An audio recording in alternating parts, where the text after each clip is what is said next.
10 દિવસ બાદ 12 ડિસેમ્બર એટલે કે શુક્રવારની એવી પ્રથમ સવાર છે કે જે અમદાવાદથી તમામ ફ્લાઇટનું સંચાલન થયું હોય।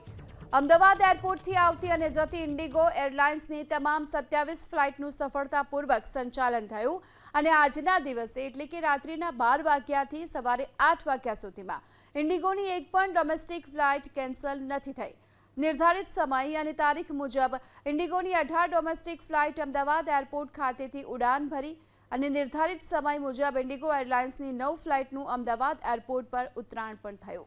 અમદાવાદ એરપોર્ટથી આવતી અને જતી ઇન્ડિગો એરલાઇન્સની તમામ 27 ફ્લાઇટનું સફળતાપૂર્વક સંચાલન થયું અને આજના દિવસે એટલે કે રાત્રિના 12 વાગ્યાથી સવારે 8 વાગ્યા સુધીમાં ઇન્ડિગોની એક પણ ડોમેસ્ટિક ફ્લાઇટ કેન્સલ નથી થઈ। निर्धारित समय और तारीख मुजब इंडिगोनी 18 डोमेस्टिक फ्लाइट अमदावाद एरपोर्ट खातेथी उड़ान भरी और निर्धारित समय मुजब इंडिगो एरलाइन्सनी 9 फ्लाइटનું અમદાવાદ એરપોર્ટ પર ઉતરાણ પણ થયું।